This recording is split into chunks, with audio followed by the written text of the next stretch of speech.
नए साल के जश्न की तैयारी आप कर रहे होंगे। जाहिर है कि जैसा 2020 गुजरा, आप नहीं चाहेंगे कि 2021 भी ऐसा ही बीते।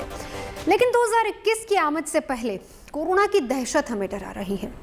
रोज नई नई रिसर्च और आंकड़े कह रहे हैं कि हमारे नए साल का जश्न कहीं बैड न्यूज़ में तब्दील ना हो जाए। उससे पहले हमें खुद सचेत होना होगा। कोरोना के उन तमाम नियमों को फिर से अपनाना होगा जो हम भूल चुके हैं या कहें कि भूलते जा रहे हैं। खुद पर वो सख्तियां लागू करनी होंगी जिससे हम या हमारे अपने परेशानी में ना आ जाएं। तो आइए सबसे पहले हम आपको दिखाते हैं देश और दुनिया में ओमिक्रॉन के मामलों का हाल, और फिर हम आपको समझाएंगे दिल्ली और केंद्र सरकार के इंतजाम। लेकिन उससे पहले ये बता दें कि सरकार सिर्फ इंतजाम ही कर सकती है, तैयारी आपकी और हमारी होनी चाहिए, क्योंकि काम वही आएगी।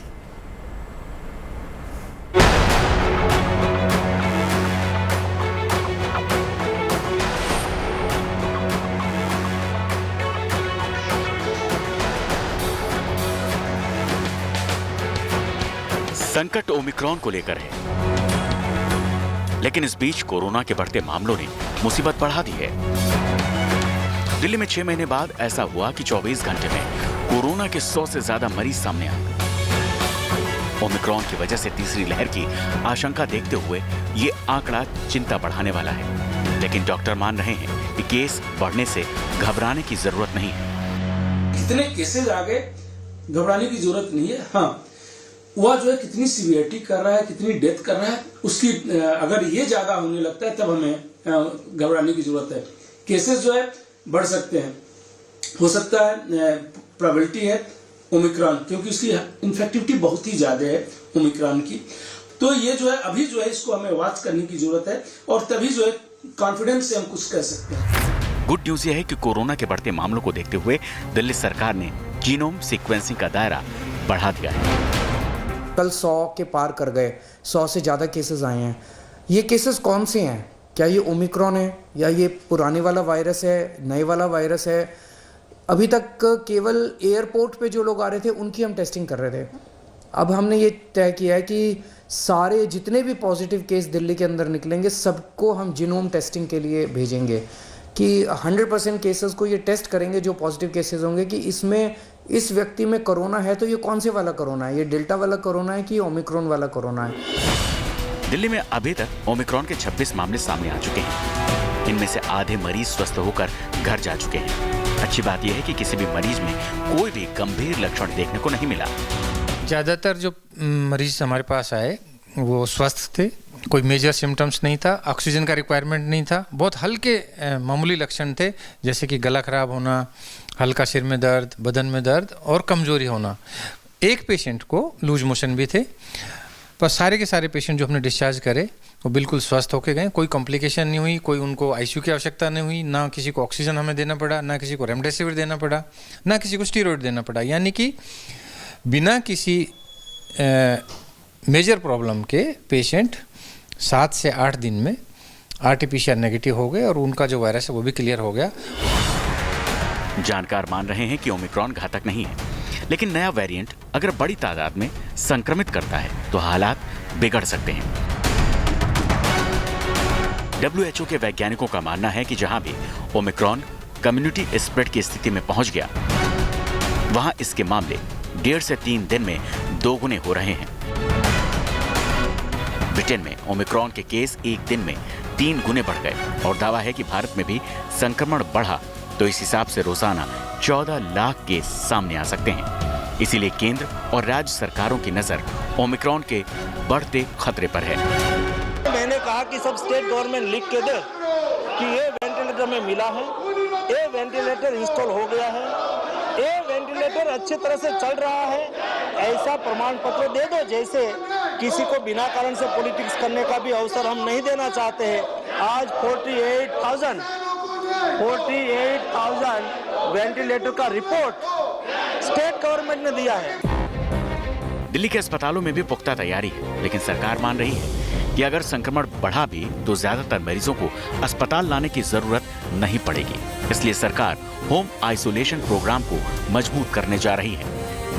एक्सपर्ट से भी आज हमने डिटेल में चर्चा की कि शायद सबसे ज़्यादा ज़रूरत पड़ेगी जो होम आइसोलेशन का हमारा प्रोग्राम है उसको और ज़्यादा सुदृढ़ करेंगे। होम आइसोलेशन के प्रोग्राम को, क्योंकि मोस्टली केसेस जो हैं वो घर के अंदर ही ट्रीट होंगे, तो 23 तारीख को मैं दोबारा एक होम आइसोलेशन के पूरे मैनेजमेंट के ऊपर उसको पूरा रिव्यू करने के लिए मैं एक मीटिंग रखूँगा। हालांकि इलाज से पहले बचाव की जरूरत है। ओमिक्रॉन को फैलने से रोकने की जरूरत है। इसके लिए कोविड प्रोटोकॉल का सख्ती से पालन जरूरी है। तेजश्री पुरंदरे के साथ bureau report, good news today.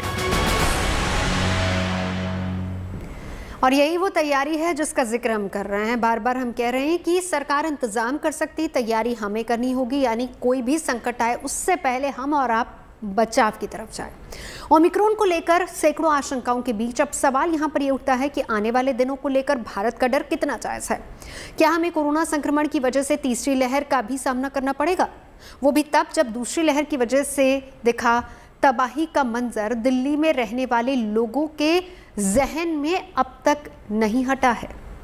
Delhi उन राज्यों में शामिल रही है जहां पर अप्रैल और मई में तबाही का मंजर देखने के लिए लोग मजबूर हो गए थे। इस तरह के हालात बन गए थे। लोग ऑक्सीजन की कमी, वक्त पर इलाज के लिए जूझ रहे थे। सैकड़ों दिल्ली वासी चाहकर भी कुछ नहीं कर पा रहे थे। हालात इतने ख़राब हो गए थे कि दूसरी लहर में मदद नहीं कर पाने की वजह से अपने भी बेगाने लगने लगे।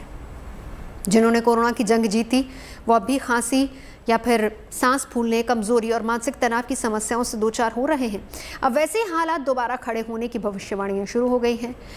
कोई कह रहा है कि फरवरी महीने में तीसरी लहर पीक पर आएगी, जनवरी से तीसरी लहर की शुरुआत हो जाएगी। ऐसी डराने वाली भविष्यवाणियों के बीच अगले 24 घंटे में ओमिक्रॉन के 2 नए केस, पिछले 24 घंटे में 2 नए केस ओमिक्रॉन के मिल चुके हैं। देखते ही देखते एक हफ्ते में ओमिक्रॉन संक्रमित मरीजों की संख्या 24 हो गई है, जिनमें 12 मरीजों का इलाज अब भी जारी है। इस बीच एक चौंकाने वाली जानकारी ये भी सामने आई है कि करीब 6 महीने बाद दिल्ली में कोरोना संक्रमित नए मरीजों की संख्या में फिर से इजाफा हो रहा है, जिसका नतीजा ये है कि सिर्फ रविवार को दिल्ली में कोरोना के 107 नए मामले दर्ज किए गए हैं। छोटे से दिखने वाले ये आंकड़े अपने आप में डरा भी रहे हैं और हमें अलर्ट रहने को कह भी रहे हैं, क्योंकि पिछले 6 महीने में पहली बार दिल्ली में एक दिन में कोरोना के सबसे ज़्यादा मामले दर्ज किए गए हैं। 19 दिसंबर से पिछले 25 जून को दिल्ली में 115 केस दर्ज किए गए थे, जो कि एक दिन के लिहाज से सबसे ज़्यादा थे। रविवार का ही वो दिन था जब दिल्ली में सबसे ज़्यादा TPR यानी कि टेस्ट पॉजिटिविटी रेट 0.17% दर्ज की गई है। पॉजिटिविटी रेट को हम आम बोलचाल की भाषा में संक्रमण दर भी कह सकते हैं, जो दिल्ली में नए केस के आंकड़े की ही तरह 6 महीने में सबसे ज़्यादा रही है। यहाँ TPR शब्द सुनकर आप भी चौंक गए होंगे कि आखिरकार ये मैंने क्या बोल दिया। दरअसल कोरोना संक्रमण के मामले में TPR ही वो पैमाना है जिसके ज़रिए इस महामारी के खतरे को आंका जाता है। टेस्ट पॉजिटिविटी रेट से ही पता चलता है कि कोरोना किस खतरनाक स्तर तक पहुंच चुका है। TPR को हमेशा परसेंटेज में दिखाया जाता है। TPR जानने का एक खास फॉर्मूला है। इस फॉर्मूले में पॉजिटिविटी टेस्ट के नंबर को कुल टेस्ट की संख्या से डिवाइड किया जाता है और जो आंकड़ा आता है उसे 100 से गुना कर दिया जाता है और इसका वो जो रिजल्ट मिलता है वो TPR बताता है।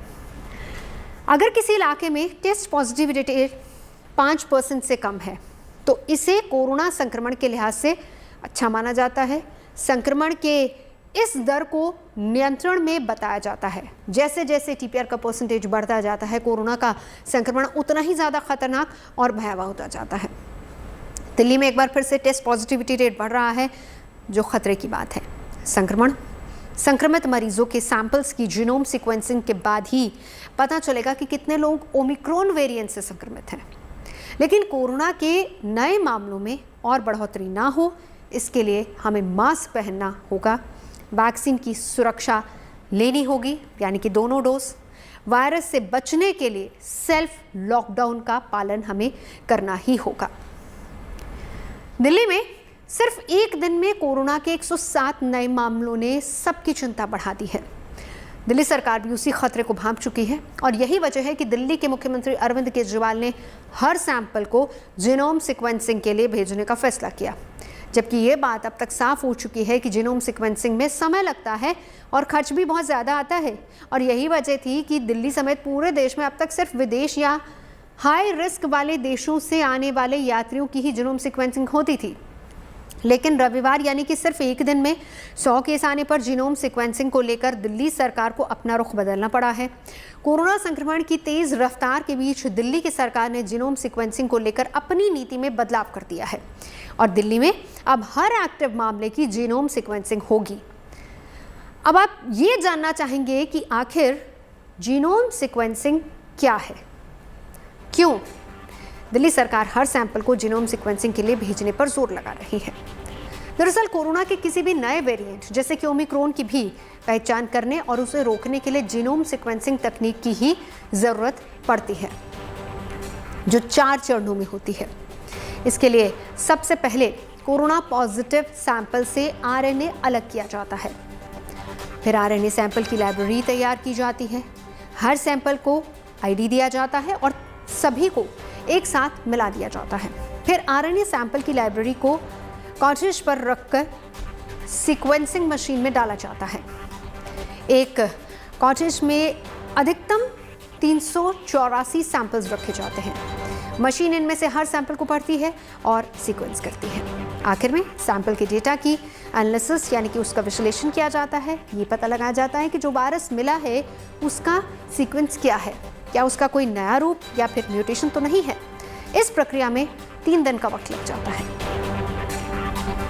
तो जीनोम सीक्वेंसिंग से जुड़े आपके और भी बहुत सारे सवाल होंगे, मसलन कि इसमें वक्त कितना लगता है। हालांकि हमने आपको बताया कि 3 दिन का वक्त लगता है, लेकिन इन सभी सवालों के जवाब के लिए हमारी टीम दिल्ली के ILBS लैब पहुंची, जहां हमने देखा कि पहले वायरस का आरएनए सैंपल लिया जाता है और फिर उसकी प्रोसेसिंग की जाती है, यानी उसे डीएनए में बदला जाता है।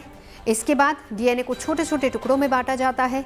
अगले स्टेप में सैंपल की मात्रा और उसकी गुणवत्ता की जांच होती है और आखिर में कई केमिकल्स मिलाकर उसे एक मशीन में डाला जाता है, जहां सीक्वेंसिंग की प्रक्रिया होती है। जीनोम सीक्वेंसिंग से जुटाए डेटा को राज्य और केंद्र सरकार को भेजा जाता है। वैज्ञानिक डेटा को दुनिया भर की साइंटिफिक कम्युनिटी से भी शेयर करते हैं, ताकि कोई ऐसी बात जो उन्हें पता नहीं चल पाई हो लेकिन किसी और वैज्ञानिक को दिख रही हो तो वो तुरंत उन्हें सूचित करते हैं, जिसका मतलब सीधे तौर पर यह है कि जीनोम सीक्वेंसिंग की भूमिका किसी वायरस पर नजर रखने और रोकथाम में बहुत अहम हो जाती है। इस मशीन की पर्टिकुलरली हम बात करें तो क्या होता है यहाँ पर? क्वांटिटी सही हो गई, क्वालिटी सही हो गई, इसके बाद क्या होगा? उसके बाद सबसे पहले जो इसमें सीक्वेंसिंग होती है वो होती है एक चिप में, ये इसे बोलते हैं फ्लो सेल। इस फ्लो सेल के अंदर जो सीक्वेंसिंग होती है वो इस फ्लो सेल के अंदर होती है। फ्लो सेल इसमें छोटे छोटे प्रोब्स होते हैं जिस पे हमारा लाइब्रेरी आके बाइंड कर जाता है, चिपक जाता है, उसके बाद सीक्वेंसिंग स्टार्ट होती है। सो इसे रखने का प्लेस ये है, हम मशीन में इसे रखते हैं एंड उसके बाद हम इसमें, क्योंकि ये प्रोसेस हमारे कई घंटे 12 से 24 घंटे की प्रोसेस होती है जो मशीन में चलती है प्रोसेस, तो इसको हमने लोड कर दिया यहाँ पर। हमने सिर्फ फ्लो सेल लोड किया, उसके बाद हमें इसमें बहुत सारे केमिकल लोड करने होते हैं और हमारी लाइब्रेरी लोड करनी होती है। केमिकल्स भी इसी मशीन में लोड होंगे? जी हाँ, इस केमिकल लोड करने के लिए एक चैम्बर दिया होता है मशीन में, हम उसके अंदर इसमें केमिकल लोड करते हैं एंड ये केमिकल लोडेड केमिकल है? हाँ जी, ये केमिकल इसमें लोड किया हुआ है हमने, इसमें केमिकल्स हैं भी। तो इसी तरह से केमिकल्स को इसके अंदर इंसर्ट किया जाता है? जी हाँ, इसमें इंसर्ट करने के बाद इसका एक दूसरा पोर्शन होता है जहाँ हम हमारी लाइब्रेरी और दूसरे केमिकल्स लोड करते हैं। तो ये पहला चैनल हो गया, ये दूसरा चैनल हो गया, इसमें केमिकल इंसर्ट किया, अब दोबारा से केमिकल इंसर्ट करेंगे। बहुत सारे केमिकल हमें लोड करने होते हैं क्योंकि 12 से 24 घंटे रिएक्शन चलती है।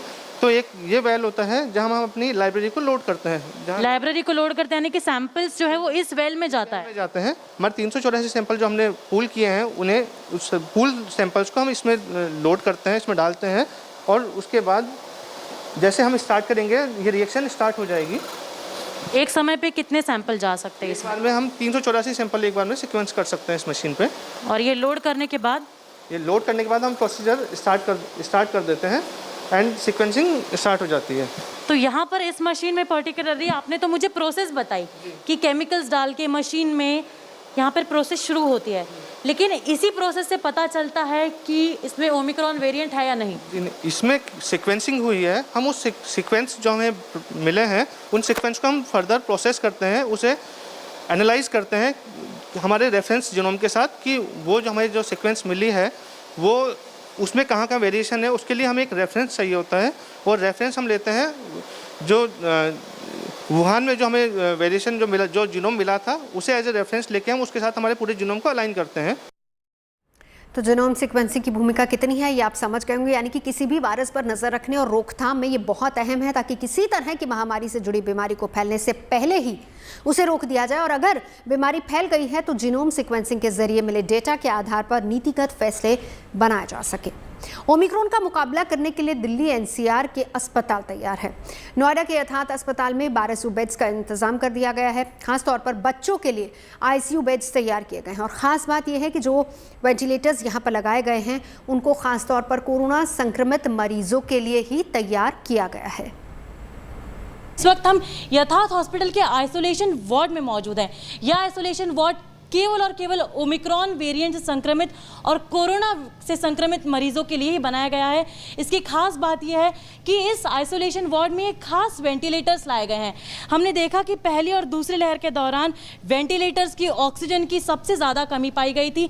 इसी बात को ध्यान में रखते हुए वेंटिलेटर्स की कैपेसिटी इस अस्पताल में बढ़ा दी गई है, और इन वेंटिलेटर्स की जो तस्वीरें आप अपनी स्क्रीन पर देख रहे हैं, इन वेंटिलेटर्स की खास बात यह है कि ये सभी वेंटिलेटर्स आत्मनिर्भर भारत के कॉन्सेप्ट पर बनाए गए हैं, यानी कि मेक इन इंडिया और मेड इन इंडिया की तर्ज पर इन्हें डिज़ाइन किया गया है।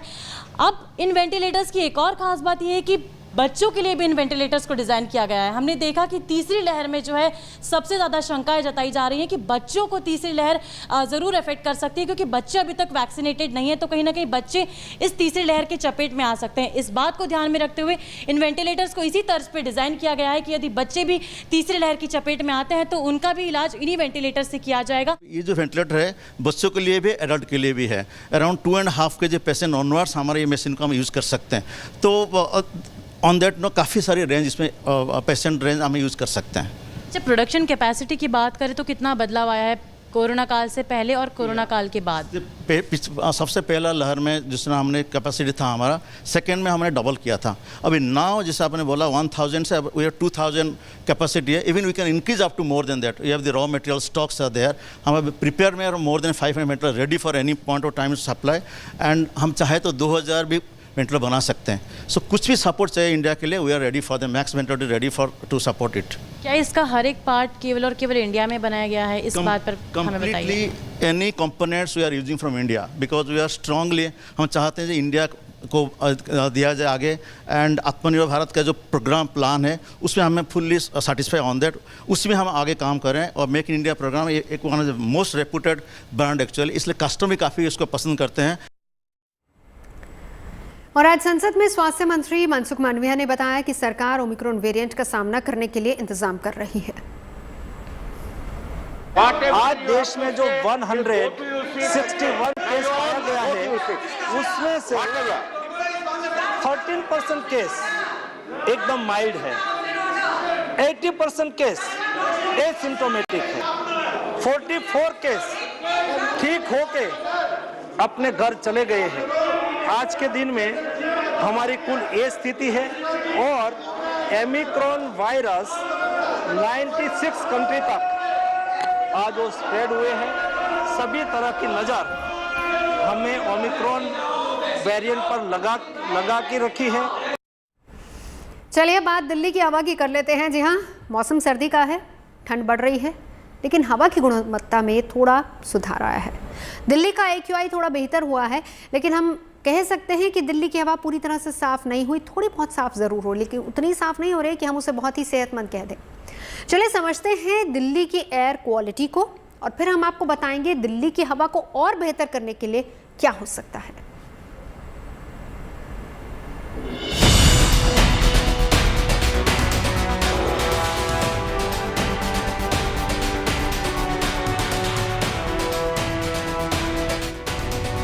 दिल्ली की आबो हवा बेहतर होने लगी है। धीरे धीरे दिल्ली की हवा से प्रदूषण की चादर हटने लगी है, और यही वजह है कि दिल्ली सरकार ने अगले आदेश तक बाहरी राज्यों से आने वाले ट्रकों की एंट्री से बंदिशें हटा दी हैं। Commission for air quality management ने दिल्ली एनसीआर में कंस्ट्रक्शन यानी कि निर्माण कार्य और तोड़फोड़ पर लगी रोक हटा दी है और साथ ही ट्रकों की एंट्री पर भी रोक हटा दी गई है, लेकिन प्रदूषण नियंत्रण के नियमों का सख्ती से पालन करने के लिए कहा गया है। पिछले 10 दिनों से लगातार जो है दिल्ली के प्रदूषण का स्तर जो है गंभीर स्थितियों से बाहर है, सुधार उसमें देखा जा रहा है। अगर हम देखें तो दिवाली के पहले की सिचुएशंस में दिल्ली का स्तर पहुंचा है निश्चित रूप से। इसलिए जो गंभीर मेजर्स लिए गए थे, जैसे कि कंस्ट्रक्शन डिमोलिशन वर्क बंद किया गया था, उसको खोला जा रहा है। दिल्ली के अंदर जो ट्रकों की एंट्री थी उनको खोला जा रहा है। दिल्ली के अंदर जो 6ठी क्लास से जो स्कूल थे उनको खोला गया है, लेकिन इन सारी जो इमरजेंसी मेजर्स थे उन पे छूट दी गई है। दरअसल दिल्ली को प्रदूषण के कहर से राहत मिल रही है। दिसंबर के शुरुआती दिनों में AQI गंभीर श्रेणी में था। हालात ये थे कि दिल्ली सरकार को निर्माण कार्य पर प्रतिबंध लगाना पड़ा और स्कूलों को भी बंद करना पड़ा था। लेकिन पिछले 2 दिनों में दिल्ली की हवा वेरी पुअर यानी कि बहुत खराब से पुअर यानी कि खराब श्रेणी में आ गई है, जिसके चलते दिल्ली सरकार ने क्लास 6 से 12th तक सभी स्कूलों को खोलने का आदेश दिया है। निर्माण कार्य को फिर से चलाने की अनुमति दे दी है। इसके साथ ही दिल्ली सरकार ने कड़े नियम भी बनाए हैं जिनका पालन करना जरूरी होगा, जिसमें साफ तौर पर कहा गया है कि निर्माण स्थल को टीन शेड से ढकना होगा और निर्माण वाली जगह पर समय समय पर पानी का छिड़काव करवाना जरूरी है। दिल्ली में 500 मीटर से ज्यादा निर्माण कार्य पर रजिस्ट्रेशन करवाना अनिवार्य होगा। इस दौरान PWD की तरफ से छिड़काव का काम भी जारी रहेगा और दिल्ली में वाहनों के PUC की चेकिंग और जुर्माना भी जारी है। दिवाली से पहले जो हमारी मॉनिटरिंग सिस्टम था, चाहे एंटी डस्ट कैंपेन है, एंटी ओपन बर्निंग कैंपेन है, PUC चेकिंग का अभियान है, ये सारा अभियान हमारा जारी रहेगा और इन पर अगर कोई उल्लंघन करता है तो उस पर सख्ती के साथ कार्रवाई होगी। राजधानी को प्रदूषण के जाल से निकालने के लिए दिल्ली सरकार हर संभव कोशिश कर रही है। कुछ मदद मौसम से भी मिल रही है। उम्मीद यही की जा रही है कि दिल्ली का AQI और बेहतर होगा। Bureau report, good news today.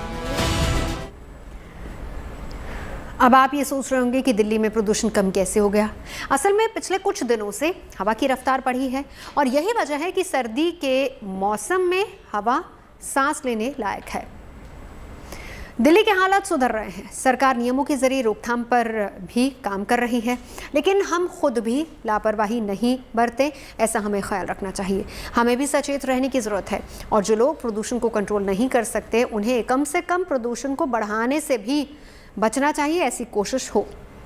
आप प्रदूषण कम करने की मुहिम में क्या योगदान दे सकते हैं, ये समझ लेना बहुत ज़रूरी है।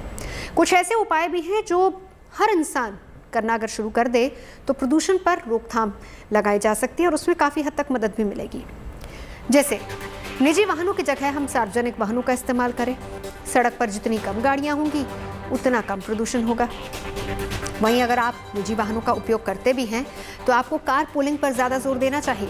कारपूल में आप एक ही कार में अन्य लोगों को और साथियों को बिठा कर ले जा सकते हैं ताकि सबको अपने निजी वाहनों का इस्तेमाल न करना पड़े और इससे भी प्रदूषण काफ़ी हद तक कंट्रोल होगा, कम होगा। बागीचे की सूखी पत्तियों को जलाने की जगह खाद के रूप में आप उनका इस्तेमाल कर सकते हैं और ऐसा करने से आपके पेड़ पौधों को भी फायदा होगा और साथ ही साथ पत्तियों का धुआं प्रदूषण नहीं फैलाएगा। दरअसल वायु प्रदूषण वो खतरा है जो किसी बीमारी से कम नहीं है। अधिकतर बीमारियों की जड़ वायु प्रदूषण ही होता है, जिसमें अस्थमा जैसी बीमारियां भी शामिल है और इसीलिए प्रदूषण रोकने में हर शख्स का योगदान बहुत ज़रूरी होता है। दिसंबर के शुरुआती दौर में जो एयर क्वालिटी इंडेक्स था काफ़ी ज़्यादा ख़राब था।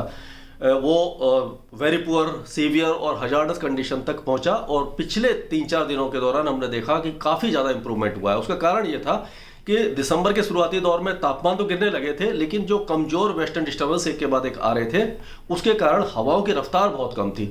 जो टेम्परेचर गिरे थे, सुबह के समय मिस्ट और हेज बनती थी, तो जो पॉल्यूशन होता है वो सारा जो लोकल पॉल्यूशन है, डस्ट पार्टिकल है, स्मोक पार्टिकल है, ये सारे मिक्स हो जाते थे और क्योंकि हवा काफ़ी कमज़ोर थी तो वो एटमॉस्फेयर में, लोअर एटमॉस्फेयर में ज़मीन के आसपास ही बने रहते थे, जिससे स्मोक की चादर जैसी बनी रहती थी और काफ़ी।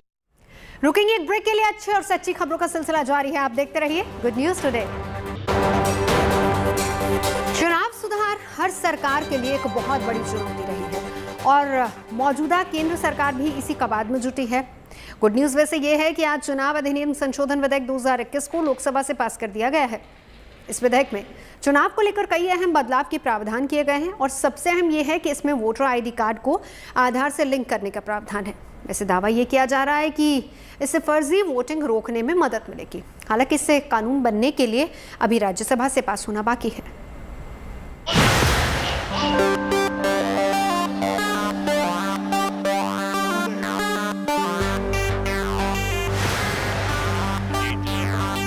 पांच राज्यों में चुनाव शुरू होने से पहले सरकार ने सुधार की कवायद तेज कर दी है। इसी मिशन के तहत चुनाव अधिनियम संशोधन विधेयक 2021 को लोकसभा में पेश किया गया और पास भी हो गया। इस विधेयक का मुख्य मकसद फर्जी मतदान को रोकना है। इसके लिए मतदान पहचान पत्र को आधार से जोड़ने की बात कही गई है, लेकिन ये आपकी इच्छा पर निर्भर करेगा कि आप अपने वोटर आईडी को अपने आधार से जोड़ना चाहते हैं या फिर नहीं। जो आधार को इलेक्टोरल रोल का साथ लिंकिंग है, ये मैंडेटरी नहीं है, ये एक वॉलंटरी है और ये ऑप्शनल है। और इससे एड्रेस पता करने में और आपका नाम अगर एक इलेक्शन में आपका वोटर लिस्ट 4-5 जगह में है तो आप 4-5 जगह में तो वोट नहीं करेंगे ना, एक ही जगह करेंगे। तो नकली वोटर, फर्जी वोटर या आपका जो फेक वोटिंग होता है, इसको रोकने में ये आज का जो बिल है ये बहुत बड़ा काम करेगा। चुनाव अधिनियम संशोधन विधेयक 2021 के तहत चुनाव से जुड़े पुराने 2 कानूनों जन प्रतिनिधित्व अधिनियम 1950 और जन प्रतिनिधित्व अधिनियम 1951 में कुछ अहम बदलाव के सुझाव दिए गए हैं, जिसमें एक बदलाव सबसे अहम है। पहले 1 जनवरी के बाद 18 साल के होने पर वोटर लिस्ट में नाम जुड़वाने के लिए पूरे 1 साल का इंतजार करना पड़ता था। अगर अब चुनाव अधिनियम संशोधन विधेयक 2021 कानून का रूप ले लेता है तो ऐसा नहीं होगा। 1 जनवरी के बाद 18 साल के होने वाले युवाओं को साल में 3 बार वोटर लिस्ट में नाम जुड़वाने का मौका मिल सकता है। इसके लिए साल में कुल 4 कट ऑफ तारीखें जारी की जाएंगी। हर साल 1 जनवरी, 1 अप्रैल, 1 जुलाई और 1 अक्टूबर को 18 साल के हो चुके युवा वोटर्स लिस्ट में अपना नाम जुड़वा सकेंगे। सबसे प्रमुख बात यह है कि अब 18 साल हो गई और 18 साल पार होने के बाद भी अभी का सिस्टम ऐसा था कि आपका नाम सूची में नहीं डाल सकते हैं, आप 1 साल रुकना पड़ता था। 1 साल आप सोचिए, अगर 2 जनवरी को अगर आपका नाम सूची में नहीं आया तो पूरे 1 साल आपको वोटिंग राइट से वंचित था। इसको हमने चेंज किया, यानी कि साल में 4 बार आप वोटिंग डालने का आपका विंडो खुला है। सैन्य मतदाताओं को लेकर पहले के प्रावधानों में भी कुछ अहम बदलाव किया गया है, जो आज के समाज के बदलते नजरिए के मुताबिक है। अभी सैन्य मतदाताओं के कॉलम में केवल पत्नी शब्द है, इसे हटाकर स्पाउस यानी कि जीवन साथी करने की बात कही गई है। फिर जेंडर न्यूट्रल, पहले तो उसमें दी वाइफ लिखा है, यानी कि हस्बैंड अगर कहीं सर्विस कर रहे हैं तो अगर वो सर्विस वोटर है तो उसको वाइफ को मौका देगा, लेकिन अगर वाइफ काम कर रहे हैं तो हस्बैंड का प्रावधान नहीं था, तो हमने उसको स्पाउस करके जेंडर न्यूट्रल किया है।